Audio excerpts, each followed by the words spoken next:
Hello everyone, আপনাদের সবাইকে আবারও আপনাদের সবচেয়ে প্রিয় চ্যানেল স্টাডি উইনে নতুন আরেকটা ভিডিওতে আমরা জানাই অনেক অনেক স্বাগত।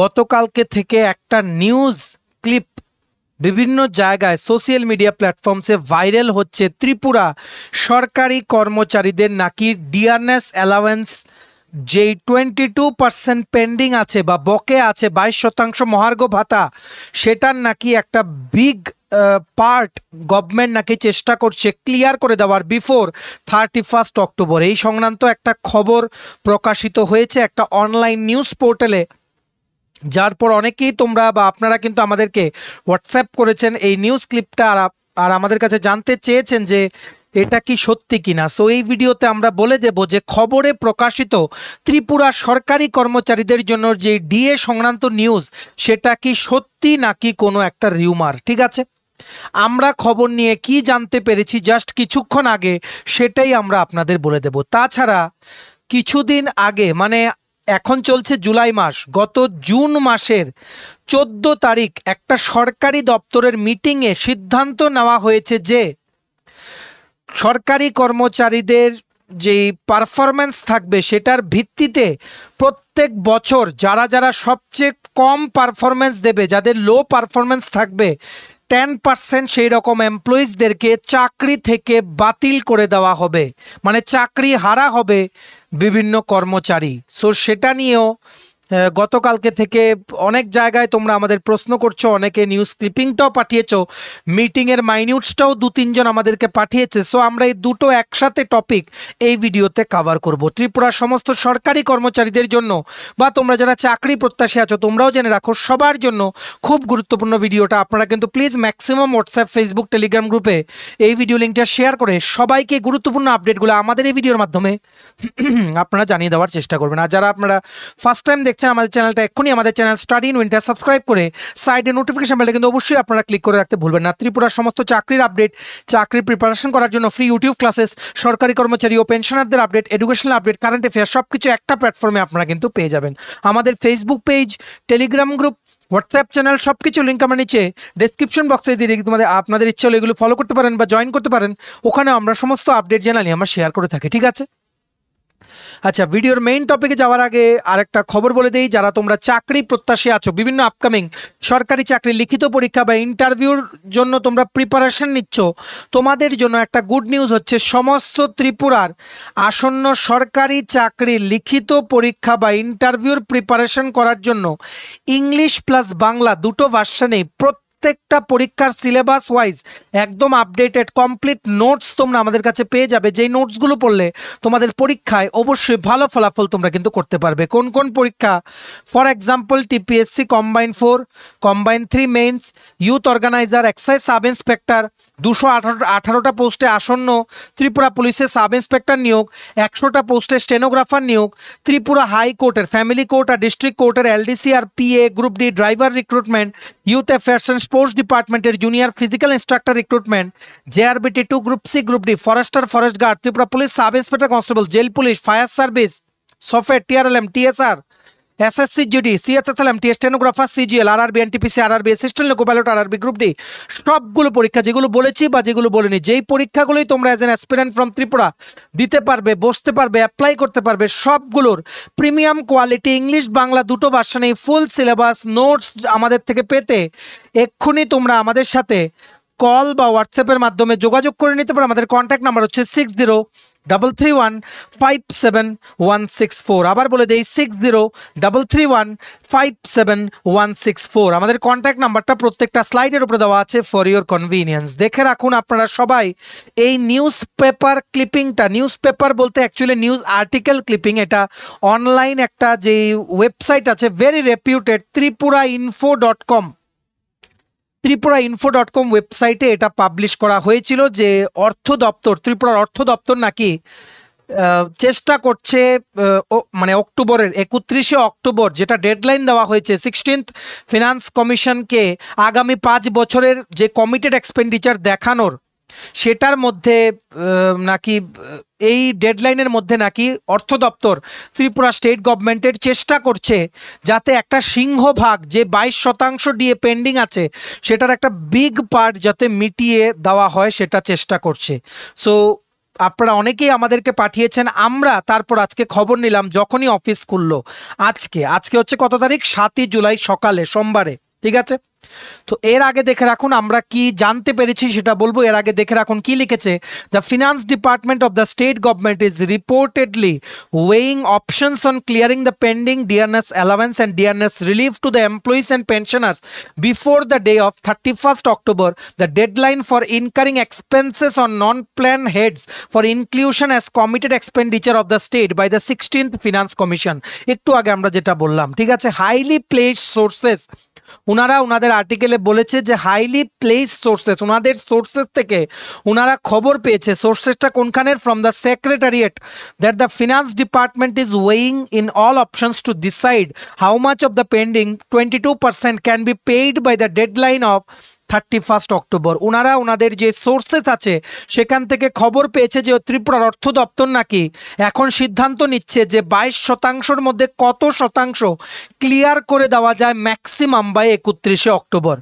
তারপর কি লিখেছে, the recommendations of the 16th finance commission will take effect from the first day of the next financial year, that is from April 1, 2026, and from November 1 this year to 31st March, the burden of the entire additional expense of non-plan head will have to be borne by the state from within its own resources। এখানে বলেছে 16th finance কমিশনের রিকমেন্ডেশনে যে আগামী 5 বছরের জন্য যা খরচাপাতি হবে সেটার জন্য যে ফিনান্স কমিশন রিকমেন্ডেশন দেয়, ফিনান্স কমিশনের রিকমেন্ডেশনে খরচাপাতি শুরু হবে ফ্রম 1 এপ্রিল 2026, ঠিক আছে, এটাই কিন্তু বলেছে। এর আগে November 1, 2025, কারণ ফিনান্স যে 15th ফিনান্স কমিশন ওনাদের কিন্তু মেয়াদ শেষ, তার মানে এই বছরের নভেম্বরের 1 তারিখ থেকে এপ্রিলের 1, 2026 পর্যন্ত যা খরচ হবে এগুলো রাজ্যদের নিজেদের রিসোর্সেস থেকে খরচ করতে হবে, এইরকমই বলেছে এই আর্টিকেলটাতে, ঠিক আছে। তারপর কি বলেছে, sources said that the state government may not be able to pay up whole pending installments but a major chunk of it will be clear. ওনারা বলেছেন যে ওনাদের সোর্সেস বলছে যে স্টেট গভর্নমেন্ট পুরোটা 22% ক্লিয়ার করতে পারবে না অক্টোবর 31 তারিখের মধ্যে, কিন্তু ওনাদের সোর্সেস বলছে যে একটা এই 22%-র একটা মেজর পার্ট কিন্তু ক্লিয়ার করে দেওয়া হবে। সো আদৌ কি খবরটা সত্যি? আদৌ কি এখনো কোনো সিদ্ধান্ত নেওয়া হয়েছে ডিএ নিয়ে রাজ্য সরকারের অর্থ দপ্তরে বা চিফ মিনিস্টার অফিসে? সেটা আমরা বলে দেব। তাছাড়া আরও কি লিখেছে আর্টিকেলটাতে, apart from this there is also the demand for payment of full salary to teachers and employees from the date of their joining service by doing away with the practice of keeping them on fixed pay for 5 years। আমরা ইতিমধ্যেই বলে দিই, ওনারা আর্টিকেলটাতে বলেছেন যে demand আছে শিক্ষক কর্মচারীদের যে ফিক্সড পের যে ব্যাপারটা যাতে উঠিয়ে দেওয়া হয়, কারণ অনেক আর্থিক বঞ্চনার শিকার হচ্ছেন শিক্ষক কর্মচারীরা 5 বছরের জন্য ফিক্সড পেতে থেকে, যে সিস্টেমটা পুরো ইন্ডিয়াতে কোনো স্টেটে নেই। কিন্তু আমরা বলে দিই এখনো সরকারের কোনো প্ল্যান নেই ফিক্সড পে নিয়ে, এখনো ওনারা এই জিনিসে কোনো সিদ্ধান্ত নেননি, বা আগের যে ফিক্সড পে সিস্টেমটা চলছিল সেটা ওনারা এখনো কন্টিনিউ রাখছেন, সেটা মানে ডিসকন্টিনিউ করার ব্যাপারে কথাও কিন্তু বলা হয়নি যতটুকু আমাদের কাছে খবর। শুধু যেই জিনিসগুলো নিয়ে কথা বলা হচ্ছে দুটো বার্নিং ইস্যু, একটা হচ্ছে অ্যাডহক প্রমোশন।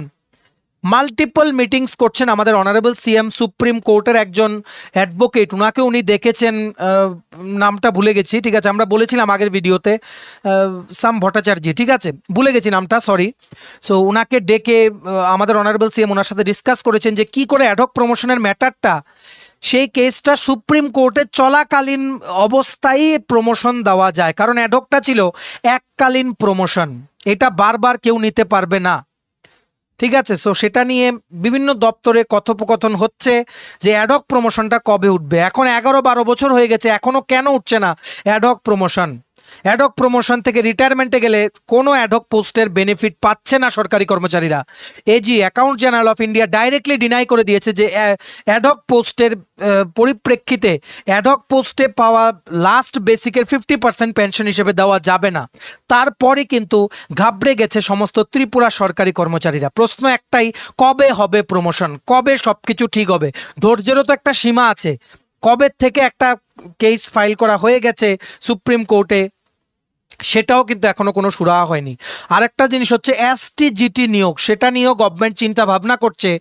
ঠিক আছে, selection test for graduate teachers, মানে ক্লাস 9 to 10 বাচ্চাদের পড়ানোর জন্য যে শিক্ষক নিয়োগ করা হয়, ইতিমধ্যেই বলে দেই 915টা পোস্টে পোস্ট গ্র্যাজুয়েট টিচারের ভ্যাকেন্সি খালি, যেগুলো এডুকেশন দপ্তর থেকে ক্যাবিনেটে পাঠিয়েছে, কিন্তু দুবার ক্যাবিনেটে কিন্তু এগুলো ডেফার করা হয়ে গেছে। ঠিক আছে, তাছাড়া 700টা পোস্ট গ্র্যাজুয়েট টিচারের খালি, যেগুলো কিন্তু ক্যাবিনেট এখনো অ্যাপ্রুভেল দেয়নি, তবে আশা করছি আগামী দিনে কিন্তু অ্যাপ্রুভেল দিয়ে দেবে। এগুলো মাস রিক্রুটমেন্ট আসছে শিক্ষা দপ্তরের আন্ডারে। 915টা পোস্টে পোস্ট গ্র্যাজুয়েট টিচার আর 700টা পোস্টে গ্র্যাজুয়েট টিচার। ঠিক আছে, সো এই দুটো নিয়ে এখন আলোচনা হচ্ছে। আর আরেকটা যে জিনিসটা অনেকদিন আগে উঠেছিল যে এসএসএ টিচার, সর্বশিক্ষা অভিযানের টিচার, সেটাও গভর্নমেন্ট এসএলপি ফাইল করে দিয়েছে সুপ্রিম কোর্টে, সেটাও এখনো কোনো সিদ্ধান্ত হয়নি। ঠিক আছে, এদের রেগুলারাইজ করার যেটা ঐতিহাসিক সিদ্ধান্ত দিয়েছিল ত্রিপুরা হাইকোর্ট, সেটার এগেনস্টে কিন্তু গভর্নমেন্ট সুপ্রিম কোর্টে কিন্তু এসএলপি ফাইল করে এখন সেটাও সুপ্রিম কোর্টে বিচারাধীন অবস্থায় আছে। ঠিক আছে, যে বার্নিং ইস্যুসগুলো সরকার সবচেয়ে প্রথম অ্যাড্রেস করার চেষ্টা করছে, একটা হচ্ছে কি অ্যাডহক প্রমোশন, আর একটা হচ্ছে এসটিজিটি নিয়োগ। এই দুটো আগে কোনো একটা রাস্তা বের করা হবে, তারপর বাকি জিনিসগুলো নিয়ে চিন্তা করা হবে। ফিক্সড পে সিস্টেম তুলে দেওয়ার মতো কোনো চিন্তা ভাবনা গভর্নমেন্টের কিন্তু এখনো নেই। ঠিক আছে, আমরা যা সত্যি কথাগুলো বলছি আপনারা কিন্তু বুঝে রাখবেন। ঠিক আছে, এটা আর্টিকেলটাতেও লিখেছে, তারপর কি লিখেছে দেখে রাখুন। This has been introduced by the erstwhile left front government, but the present government is also not able to end this, as it is convenient for the government to wait for increased grants from the Finance Commission every 5 years before giving full salary. This demand is also unlikely to be met. এখানে কিন্তু ওনারা লিখে দিয়েছেন fixed pay system শেষ করার, ত্রিপুরা থেকে বাতিল করার যে ডিমান্ড, সেটাও কিন্তু পূরণ করা হবে না। ডাইরেক্টলি কিন্তু ওনারা লিখে দিয়েছেন, জাস্ট আমরা যেটা কিছুক্ষণ আগে বললাম। But detailed accounting work for giving additional instalments of pending DA is on and they may be sanctioned before the deadline of 31 October. Sources says, ওনাদের সোর্সেস বলছে যে হিসাব নিকাশের কাজ চলছে, যাতে করে যেই ডিএর অ্যামাউন্টটা পেন্ডিং আছে 22%, সেটার একটা সিংহভাগ যাতে ক্লিয়ার করে দেওয়া হয়। এবার আমরা খবর নিয়ে কি জানতে পেরেছি আমরা বলে দেই। এখন পর্যন্ত দেখো ডিএ, আপনারা দেখে রাখুন, ভালো করে বুঝে রাখবেন, ডিএ জিনিসগুলো অ্যানাউন্স করা হয় ক্যাবিনেটে, মন্ত্রিসভার বৈঠকে। মন্ত্রিসভার বৈঠকে এই বৈঠকগুলোর আগে একটা এজেন্ডা প্রিপেয়ার করা হয়, বেশ কিছু পয়েন্ট থাকে যেগুলো বিভিন্ন দপ্তর থেকে মন্ত্রিসভায় ওঠানোর জন্য, মন্ত্রিসভার অ্যাপ্রুভালের জন্য দেওয়া হয়। সবগুলো 2-3টে শিটে পিন আপ করে মন্ত্রিসভার বৈঠকের আগে অনেকগুলো কপি সেখানে কিন্তু দিয়ে দেওয়া হয় প্রত্যেকজন মেম্বার্সকে, জেনারাই তখন মিটিংয়ের সময় প্রেজেন্ট থাকেন। সেই এজেন্ডার মধ্যে বিভিন্ন জিনিস থাকে যেগুলো অ্যাকসেপ্টও হতে পারে, রিজেক্টও হতে পারে। রিজেক্ট বলতে ডেফার হতে পারে, মানে অ্যাজ অফ নাও অ্যাপ্রুভ হবে না, পরের আগামী দিনে ক্যাবিনেট মিটিংয়ে অ্যাপ্রুভ হবে। কিন্তু আপনারা বিশ্বাস করুন, এই যে ডিএর ব্যাপারটা, ডিআরএস অ্যালাওয়েন্স, সেটা ক্যাবিনেট মিটিংয়ের এজেন্ডাতেও থাকে না, এতটা কনফিডেন্সিয়াল এগুলো। অন দ্য স্পট ক্যাবিনেটে সিদ্ধান্ত হয়। কিন্তু এর আগে অনারেবল সিএম উনি কিন্তু আমাদের honourable finance minister Shri Pranajit Singha Roy, ওনার সাথে কিন্তু কথা বলেন। তবে যতটুকু আমরা জানতে পেরেছি যে মাইট বি আমাদের honourable CM professor doctor Manik Saha plus আমাদের honourable finance minister Shri Pranajit Singha Roy, ওনারা কিছু একটা কথোপকথন করে সিদ্ধান্ত নেবেন। ঠিক আছে, কিন্তু এখনো বিশ্বাস করুন, এখনো আমরা ভালো করে খবর নিয়েই কথা বলছি, জাস্ট কিছুক্ষণ আগে খবর নিয়েছি, এখনো কেউ জানে না যে কবে নেক্সট ডিআরএস অ্যালাওয়েন্স ডিক্লেয়ার করা হবে। শুধু এতটুকুই খবর, আমরা যে নিউজটা আপনাদেরকে 2 মাস আগে বলেছিলাম, সেপ্টেম্বর মাসের শেষে বা অক্টোবর মাসের ফার্স্ট উইকের দিকে একটা ডিএ অ্যানাউন্স হবে। সেটা সিঙ্গেল ডিজিটও হতে পারে, ডাবল ডিজিটও কিন্তু হতে পারে। কত শতাংশ সেটা এক্ষুনি বলা যাচ্ছে না। তবে অ্যাজ অফ নাও এই মাসের কথা আমরা বলছি, জুলাই 2025-এর ডিআরএস অ্যালাওয়েন্স ত্রিপুরা সরকারি কর্মচারীদের জন্য ঘোষণা হওয়ার কোনো চান্স নেই। কোনো চান্স নেই। খবরটা কিন্তু একদম সত্যি, আপনাদের মেনে নিতেই হবে। আমরা প্রচুর ফোন কলস পাই আপনাদের থেকে, আপনারা জিজ্ঞেস করেন ডিএ কবে দেবে, ডিএ কবে দেবে। জুলাইয়ে কোনো চান্স নেই, অগাস্ট আসুক, জুলাইয়ের শেষে আমরা বলে দেব অগাস্টে কি কোনো চান্স আছে কিনা, ঠিক আছে। আরেকটা ডিমান্ড উঠছে যে ওল্ড পেনশন স্কিম, এখন ইউপিএস এসছে, ইউনিফাইড পেনশন সিস্টেম, সেটা অনেকেই চাইছে সুইচ করতে, যেটা ত্রিপুরার যে গ্যাজেট নোটিফিকেশনে ইস্যু হয়ে গেছে, কিন্তু অর্থ দপ্তর থেকে এখনো ফাইনালি কোনো মেমো ইস্যু হয়নি। এই ইস্যুটা এর মধ্যেই হয়ে যাবে, যার পরে কিন্তু ত্রিপুরা সরকারি কর্মচারীরা যারা 2018 পরে চাকরিতে জয়েন করেছে সবাই কিন্তু এনপিএস থেকে ইউপিএসে কিন্তু ওয়ান টাইম রিভার্ট কিন্তু করতে পারবে, ঠিক আছে। সো এখন সবাই বলছে আমাদের ইউপিএসও লাগবে না, আমাদের লাগবে ওপিএস। আমরা বলে দিই আপনাদেরকে, যারা আপনারা সরকারি কর্মচারীরা আছেন, reverting back to OPS is not at all possible. ওপিএসে যাওয়ার, যারা আপনারা অলরেডি এনপিএস সিস্টেমে আপনাদের পেনশন হচ্ছে, আপনাদের থেকে 10% of basic plus DA government contribute করছে, 14% অফ বেসিক প্লাস ডিএ কেটে আপনারা বিভিন্ন যে পেনশন ফান্ডে টাকাগুলো ইনভেস্ট করছেন মান্থলি, সেগুলোর থেকে ফিরে উইদাউট এনি কন্ট্রিবিউশন আগের মতো ওল্ড পেনশন স্কিমে যাওয়ার এখন কোনো চান্স নেই। সেটা আপনারা মেনে নিন যে আয়দার আপনারা এনপিএস সিস্টেমে পেনশন পাবেন বা ইউপিএস সিস্টেমে আপনাদের অপ্ট করতে হবে। যেই স্টেটে ইলেকশনের আগে, বিভিন্ন স্টেট আছে ইলেকশনের আগে প্রমিস করা হয়েছিল যে ওল্ড পেনশন স্কিমে নিয়ে যাওয়া হবে, বিভিন্ন স্টেট, কোন স্টেট আমরা বলে দিচ্ছি, ঠিক আছে। বিভিন্ন স্টেট যেমন রাজস্থান, ছত্তিশগড়, ঝাড়খণ্ড, পাঞ্জাব, সবগুলো স্টেটে ইলেকশনে জেতার পর সেখানের যে Indian national Congress political party, ওনারা যে পাওয়ারে এসছেন, ওনারা এসে কিন্তু সমস্ত কর্মচারীদের ওল্ড পেনশন স্কিমের বেনিফিট দিয়ে দিয়েছে। কিন্তু সেটা দেওয়ার পর এতটা ফাইন্যান্সিয়াল ক্রাইসিসে ওনারা ভুগছেন, আর্থিক মানে এদের অবস্থা খুবই খারাপ হয়ে গেছে। কেন?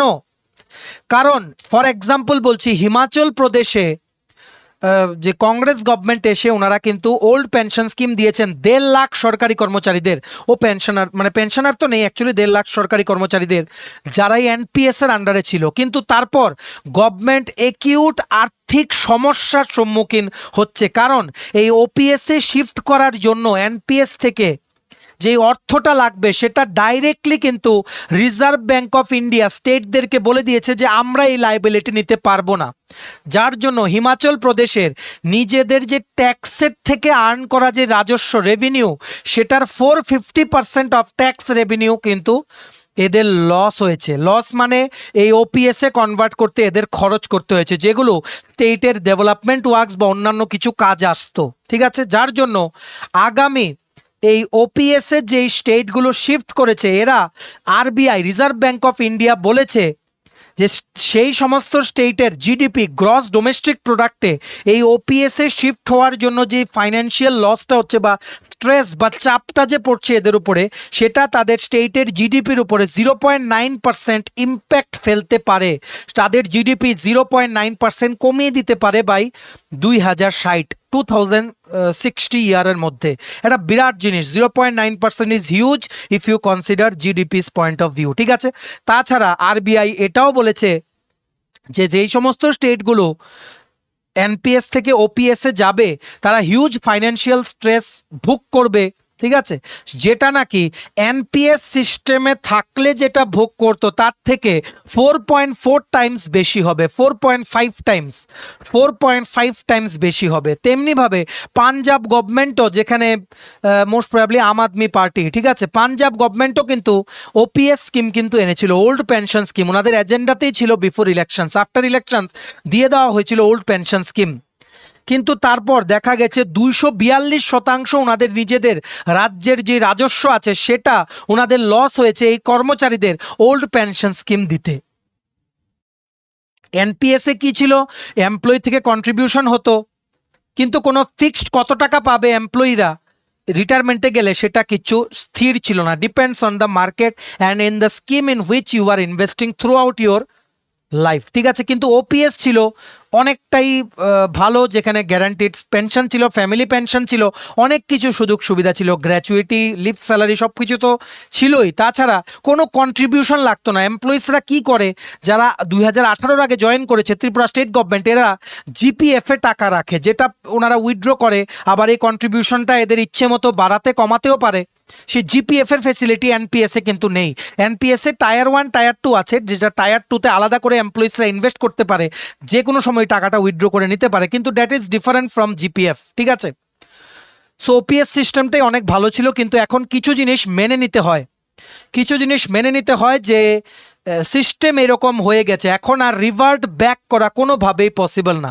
সো আপনারা যারা ভাবছেন, স্পেসিফিক্যালি যারা নতুন চাকরিতে জয়েন করেছেন, সরকারি কর্মচারী, জেআরবিটি বা বিভিন্ন জায়গায় আপনারা যে বিভিন্ন দপ্তরে জেআরবিটি টিপিএসসি দিয়ে কর্মরত আছেন 2018-র পরে, এতটুকু বলে দিই, আর কোনো চান্স নেই ত্রিপুরাতে কোনো দিন ওল্ড পেনশন স্কিম আসবে। আপনারা ইউপিএসসি শিফট হতে পারেন আর এনপিএসও থাকতে পারেন, এই দুটোর কম্প্যারিজন আমরা কিন্তু কিছুদিন আগে একটা ভিডিওতে ডিটেলস বলে দিয়েছিলাম, আপনারা ভিডিওটা গিয়ে দেখে নিতে পারেন, ভিডিও লিঙ্কটাও নিচে ডেসক্রিপশন বক্সে দিয়ে রাখছি। ঠিক আছে, আশা করি আপনারা বুঝতে পেরেছেন ওল্ড পেনশন স্কিম নিয়ে কোনো সিদ্ধান্ত আগামী দিনে নেবে না, আর ত্রিপুরায় কোনো দিনও ওপিএস আসবে না, এটা কিন্তু মেনে নিতে হবে। একটা হচ্ছে ওপিএস আর একটা হচ্ছে ফিক্সড পে সিস্টেম, সেটা নিয়ে এখনো সরকারের কিন্তু কোনো চিন্তা ভাবনা নেই। ঠিক আছে, এইবার আমরা চলে যাচ্ছি আরেকটা ইস্যুর দিকে, যেটা গতকালকে থেকে প্রচুর স্টুডেন্টস বা এমপ্লয়িজরা আপনারা পাঠাচ্ছিলেন আমাদের এই হোয়াটসঅ্যাপ নাম্বারে। এই very reputed Bengali news paper যে প্রতিবাদী কলাম, সেখানে একটা প্রতিবেদন উঠে এসছে যে কি গ্রামোন্নয়ন খালি করতে উদ্যোগী সাহসী সরকার। এখানে বলা হয়েছে কি রাজ্য সরকারের প্রশাসনে আরও এক দফা চুক্তিবদ্ধ কর্মচারী ছাঁটাইয়ের সিদ্ধান্ত হলো। এই সরকার ক্ষমতায় আসার সময় কথা দিয়েছিল চুক্তিবদ্ধ সব কর্মচারীদের নিয়মিতকরণ করা হবে। শুধু তাই নয়, দরকারে আইন সংশোধন করে 10,323 শিক্ষকদেরও চাকরি রাখা হবে। এই সংখ্যাটি এখন ইতিহাস। এবার রাজ্য সরকার যে নিয়োগ করলো 7 বছরে, তার অধিকাংশ চুক্তিবদ্ধ। সরকার আসার আগে যারা চুক্তিবদ্ধ ছিল তাদের কথা দূরে থাক, এই আমলে যারা চুক্তিবদ্ধ কর্মচারী হয়ে কাজে যোগ দিয়েছেন তাদেরও কাউকে নিয়মিত করা হয়নি, বরং সেখানে চলছে ছাঁটাই প্রস্তুতি। সর্বশেষ চাকরি ছাঁটাইয়ের সিদ্ধান্ত হলো গ্রামোন্নয়ন দপ্তরে গ্রামীণ জীবিকা মিশন বা টিআরএলএম প্রকল্পে, সেটা নিয়ে আমরা কথা বলছি। এখানে কি এই জিনিসটা কি দেখুন, আমরা আপনাদের বলে দেই, ত্রিপুরা রুরাল লাইভলিহুড মিশন, ঠিক আছে, এই টিআরএলএম এর আন্ডারে সব কন্ট্রাকচুয়াল ভিত্তিতে স্টাফ নিয়োগ করা হয়, যাদের ভবিষ্যৎ কিন্তু পুরোপুরি অনিশ্চিত। যে একবার কন্ট্রাক্টটা 11 মাস পর চলে গেলে একদিন গ্যাপ দিয়ে যে আবার রিনিউ হয়, সেটা রিনিউ হবে কিনা সেটাও কিন্তু গ্যারান্টি থাকে না। কিন্তু এখন পর্যন্ত আমরা দেখেছি যে টিআরএলএম এ বলুন, আপনারা জিম ভেঞ্চার দিয়ে রিক্রুটমেন্ট বলুন, মানে রিনিউ কিন্তু হচ্ছে। ঠিক আছে, সেই জায়গায় সফেদ দিয়ে যে রিক্রুটমেন্ট করা হয়, সফেদ সোসাইটি ফর এন্টারপ্রিনিয়রশিপ ডেভেলপমেন্ট, সেখানে আমাদের কাছে অলরেডি খবর এসছে যে কিছুদিন বা 1 বছর আগে সায়েন্স অ্যান্ড টেকনোলজি ডিপার্টমেন্টের থেকে মাইট বি সুকান্ত একাডেমিতে যে মানে ইনোভেশন হাব আছে, সেখানের কিছু এমপ্লয়িজদের নাকি রিনিউ হয়নি কন্ট্রাক্ট এখনো। ঠিক আছে, আমাদের কাছে খবর এসছে, কিন্তু অন্যান্য জায়গায় রিনিউ মানে হয়নি বলে আমাদের কাছে কিন্তু কোনো আপডেট আসেনি। এই জায়গায় একটা জিনিস নিয়ে পুরো কর্মচারী মহলে একটা মানে আপনারা বলতে পারেন একটা ভাইরাল হয়ে গেছে জিনিসটা, যে recently TRLM Tripura rural livelihood mission, যেটা which is under rural development department, গ্রামোন্নয়ন দপ্তর ত্রিপুরা সরকারের আন্ডারে, ঠিক আছে, মেইনলি এসএসজি নিয়ে ওনারা কাজ করেন, সেলফ হেল্প গ্রুপস, গ্রামীণ মহিলাদের মানে মানে কি বলবো, এদের স্কিলগুলোকে ডেভেলপ করে এরা যাতে নিজের পায়ে দাঁড়াতে পারে, নিজেদের বানানো প্রোডাক্ট বিক্রি করে এরা যাতে স্বনির্ভরশীল হতে পারে। অনেক লাখপতি দিদি কিন্তু এই টিআরএলএম এর সাহায্যে কিন্তু অনেক লাখপতি দিদি কিন্তু ত্রিপুরায় আছে, যেটা আমাদের honourable CM professor doctor Manik Shah উনিও কিন্তু স্পিচ দেওয়ার সময় বলেন। ঠিক আছে, সো খুবই ইম্পর্টেন্ট গ্রামোন্নয়নের জন্য ত্রিপুরায় টিআরএলএম। ঠিক আছে, সো এইবার এই টিআরএলএম এর যেই একটা রিভিউ মিটিং হয়েছে, রিভিউ মিটিংটা হয়েছে 14ই জুন 2025, গত মাসের 14 তারিখ। এই 14ই জুনের মিটিংয়ে একটা ইম্পর্টেন্ট পয়েন্ট, যেটা নিয়ে এত বড় আর্টিকেলটা লিখেছে প্রতিবাদী কলাম, যেটার পরই কিন্তু পুরো সব জায়গায় ছড়িয়ে গেছে। এই রিভিউ মিটিংটা হয়েছিল স্টেট মিশন ম্যানেজমেন্ট ইউনিটের দ্বারা বিভিন্ন ডিস্ট্রিক্টের এমপ্লয়িজদেরকে নিয়ে, যারা বিভিন্ন জায়গায় কর্মরত আছে ত্রিপুরা রুরাল লাইভলিহুড মিশনের আন্ডারে।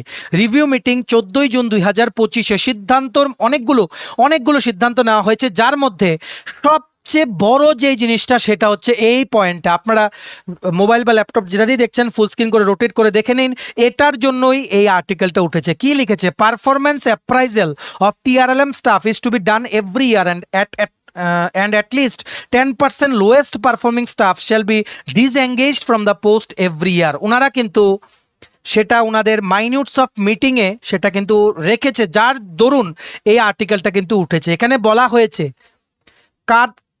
কাদের কোন এমপ্লয়ীদের প্রত্যেক বছর কি কি পারফরমেন্স সেটা বিবেচনা করবে অথরিটি প্রত্যেক বছর। তারপর যারা সবচেয়ে কম পারফরমেন্স দেবে এই রকম লোয়েস্ট 10% 10% এমপ্লয়ীদের প্রত্যেক বছর চাকরি থেকে কিন্তু ছাঁটাই করে দেওয়া হবে। মানে চাকরি থেকে ছাঁটাই করে দেওয়া অনেক ইজি কন্ট্রাকচুয়াল জবে, ঠিক আছে? কন্ট্রাকচুয়াল জবে রেগুলার হলে কিন্তু ইজিলি ছাঁটাই করা পসিবলই হয় না, ঠিক আছে? কন্ট্রাকচুয়াল জবে ইজি, তার জন্যই কিন্তু হয়তো ওনারা এই সিদ্ধান্তটা নিয়েছেন। তারপরেই প্রত্যেক জায়গায় এই জিনিসটা ছড়িয়ে গেছে, কিছু কিছু ইউটিউব চ্যানেলও কভার করেছে এই জিনিসটা। আপনারা আমাদেরকে বহুত মেসেজ করেছেন গতকালকে থেকে, যার জন্য আমরা এই জিনিসটা কভার করে দিচ্ছি। কোন জিনিসটা আপনারা দেখে রাখুন, এই পয়েন্টটার জন্যই কিন্তু এই জিনিসটা লিখেছে। তবে কি টিআরএলএমে কর্মরত সমস্ত কর্মচারীদের কি এইবার নিজেদের পারফরমেন্সটা ঠিক রাখতে হবে, বেস্ট রাখতে হবে চাকরিতে বজায় থাকতে গেলে? সেটা কিন্তু সময়ের অপেক্ষা, দেখা যাক। এটা এখন বিভিন্ন জায়গায় খবরে ছড়িয়ে গেছে। তারপর গভর্নমেন্ট কি এই জিনিসটাকে রিভার্ট ব্যাক করার জন্য কোনো সিদ্ধান্ত নেন কিনা আমরা আপনাদের বুঝিয়ে বলে দিলাম। এখনও আমাদের কাছে কোনো আপডেট নেই যে এটা কবে ইমপ্লিমেন্ট হবে। মনে রাখবেন আপনারা, এটা জাস্ট মাইনিউটস অফ মিটিংয়ে কি কি সিদ্ধান্ত হয়েছে সেটার ব্যাপারে লেখা। সিদ্ধান্তগুলো জাস্ট কাগজে কলমে হয়েছে, সেগুলো এখন ফাইলে অ্যাপ্রুভ করাতে হবে হায়ার অথরিটি থেকে, তারপরে কিন্তু ইমপ্লিমেন্ট করা যাবে।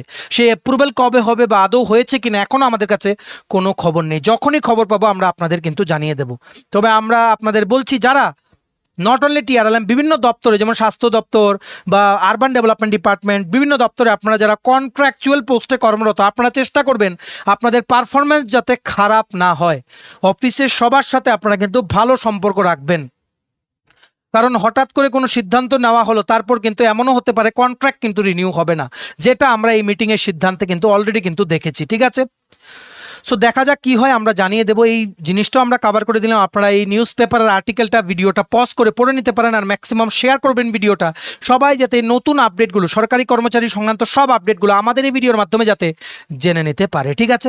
চলুন, এই ছিল ছোট একটা ভিডিও, ডিএ সংক্রান্ত আপডেট, ফিক্সড পে সংক্রান্ত আপডেট, ওল্ড পেনশন স্কিমের আপডেট, আর যেই কন্ট্রাকচুয়াল স্টাফ সংক্রান্ত যা যা আপডেট ছিল সব কিছু আমরা এই ভিডিওতে একসাথে শেয়ার করে দিলাম। আপনারা প্লিজ এবার এই ভিডিও লিঙ্কটা ম্যাক্সিমাম আপনাদের কর্মচারী যারা ফ্রেন্ডস আছে, আপনাদের সাথে কর্মরত কলিগস, রিলেটিভস, ফ্রেন্ডস, সবার সাথে আপনারা শেয়ার করবেন, সবাই যাতে আমাদের এই ভিডিওর মাধ্যমে গুরুত্বপূর্ণ আপডেটগুলো যাতে জানতে পারে, ঠিক আছে? ভিডিওটা এতটুকু দেখে থাকলে থ্যাঙ্কস ফর ওয়াচিং। আর ভালো লাগলে অবশ্যই লাইক করে দেবেন। আর সমস্ত আপকামিং সরকারি চাকরি লিখিত পরীক্ষা বা ইন্টারভিউ প্রিপারেশন করার জন্য তোমরা যারা চাকরি প্রত্যাশী আছো, তোমায় যদি লাগে বিভিন্ন পরীক্ষার syllabus wise full syllabus complete notes, তোমরা আমাদের সাথে এক্ষুনি কল বা হোয়াটসঅ্যাপের মাধ্যমে যোগাযোগ করে নিতে পারো। আমাদের কন্ট্যাক্ট নাম্বার হচ্ছে 6033157164। আমাদের চ্যানেলটা অবশ্যই সাবস্ক্রাইব করে দিও, বা আপনারা সাবস্ক্রাইব করে দেবেন ত্রিপুরার সমস্ত চাকরির আপডেট, চাকরি প্রিপারেশন করার জন্য ফ্রি ইউটিউব ক্লাসের সরকারি কর্মচারী ও পেনশনারদের update, education update, current affair সবকিছু একটা প্ল্যাটফর্মে আপনারা কিন্তু পেয়ে যাবেন। আমাদের Facebook page, Telegram group, WhatsApp channel সবকিছু লিঙ্ক আমরা নিচে ডেসক্রিপশন বক্সে দিয়ে রেখেছি। আপনাদের ইচ্ছে হলে এগুলো ফলো করতে পারেন বা জয়েন করতে পারেন, ওখানে আমরা সমস্ত আপডেট জানাই আমরা শেয়ার করে থাকি, ঠিক আছে? চলুন, সবাই ভালো থাকবেন, take care, bye bye and have a nice day.